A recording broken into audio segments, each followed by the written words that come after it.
When I started Mountains, I did not have a particular kind of game I wanted to make, began creative director Jiao Wong of Mountains, the studio behind Florence. During DD 2019 this afternoon, with a new studio under publishing deal, worked out with the Annapurna Interactive. One was not sure what sort of game would make the most sense for the team to develop first. I think it's valid to find the idea organically through a process of experimentation and discussion. But one thing he wanted to accomplish with the game from the start, I wanted to make an emotional impact. Evolution. Florence took 22 months to develop, and it went through several iterations before the team nailed down a hard concept.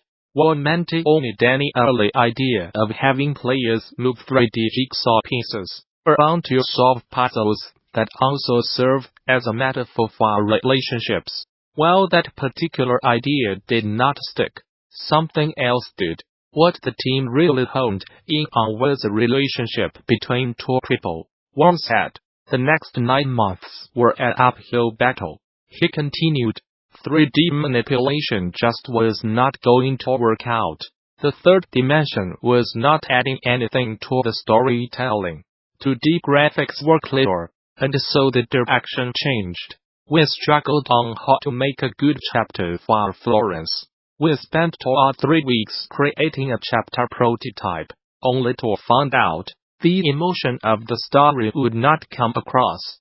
The team had to throw out a lot of code and art to start all over. One mentioned feeling disheartened, but his peers and publisher were supportive. Eventually things began to change. More and more levels started not to feel like jigsaw puzzles. We also let go of the idea of each chapter just being one mechanic. He added, each chapter became a container that could contain many mechanics, sort of a mix between WarioWare and an interactive comic book. Now Florence was a story of a relationship told through different touch mechanics. Narrative. Then came the narrative. Sometimes not being a fan of something can be an advantage, he said, referencing how narrative games are not actually his cup of tea. Sometimes an outsider is able to find a different way of doing things. Perhaps something genre enthusiast might miss. When it came to casting the main characters of Florence, one said his initial instinct was to make them generic and devoid of any real characteristics. Making them generic might make them more accessible for a wider audience, he reasoned. But I decided to fill the characters from experiences from my real life. Our couple happened to be people of color, of different faith, and children of immigrants is mundane in Australia. Believe it or not, we exist, have lives, and fall in love. It's so normal, but this representation is meaningful. We are not used to seeing these characters as central in our narratives. Florence made a heavy use of visual composition, color, and music to make up for a lack of dialogue. It took us a long time to find the art style, but the team borrowed from comic books and took inspiration from vines. When it came to figuring out the ending, one admitted that it was difficult. One version included Florence and Krrish meeting again. By chance, 30 years later, I wrote this version of the story after a hard breakup, Wong said.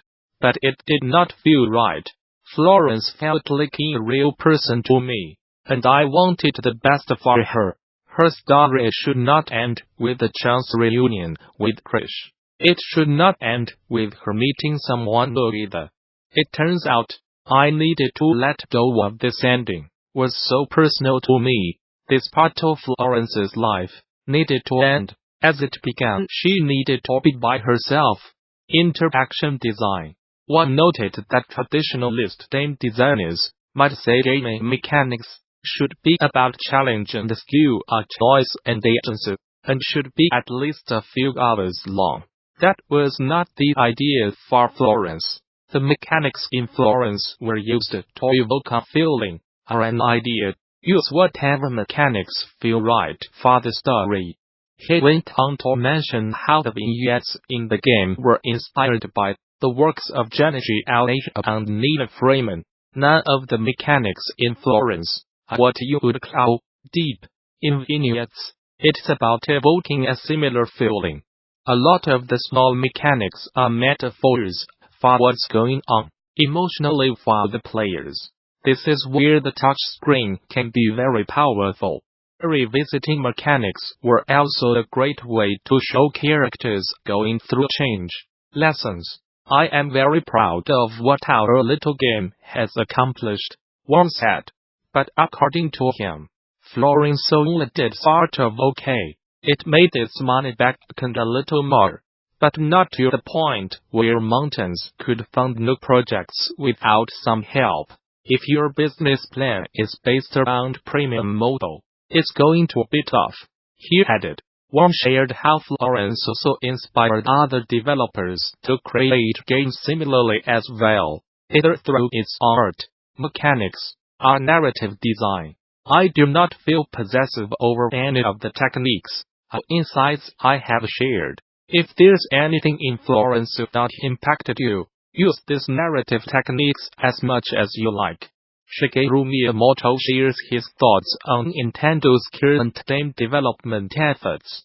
Despite the 32.27 million strong install base Nintendo now has with the Nintendo Switch, the company's leadership is hesitant to put the quality of its first-party releases at risk in order to get more titles out the door.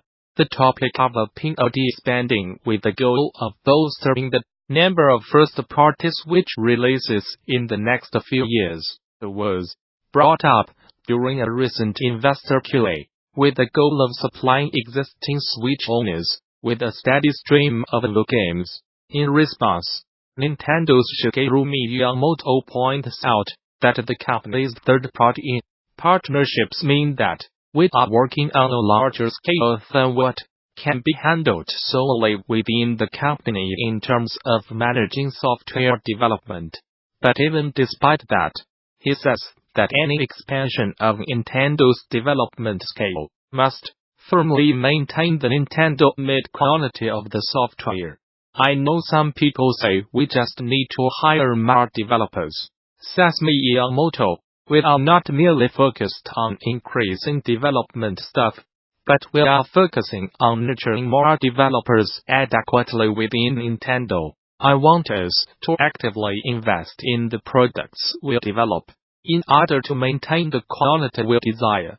Nintendo's current development cadence, especially in regards to how it's changed across the lifetime of the company, was something also mentioned earlier on in the Q&A by Nintendo director and senior managing executive officer Shinya Takahashi.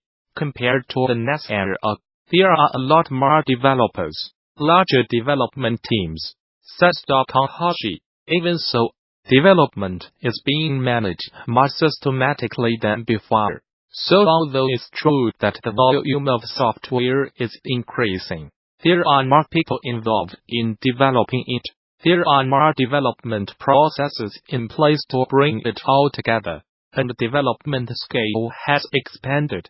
I believe one appealing aspect of the video game business is that you can create something a lot of consumers will react very positively to if you add just a little extra value, even if it's not dependent on hardware performance. As Miyamoto in response to that same question, there are indie games spreading widely across consumers, even though those titles were not large-scale titles developed by many people. We always value this point and want to nurture the people who can create core components like that.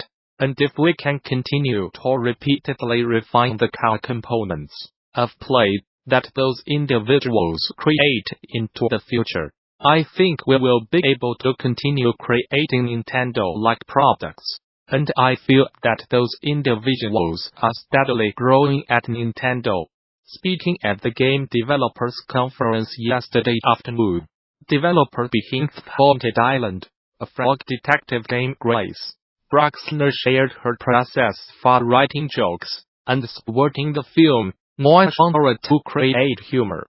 Bruxner's biggest goal when developing the game was to make players laugh. Considering the Haunted Island's low budget, short development, and self-marketing strategy, she did pretty well. One of the factors behind the Haunted Island's success was attributed to subverting the film noire genre. It was inspired by, think about most genres that are used in games.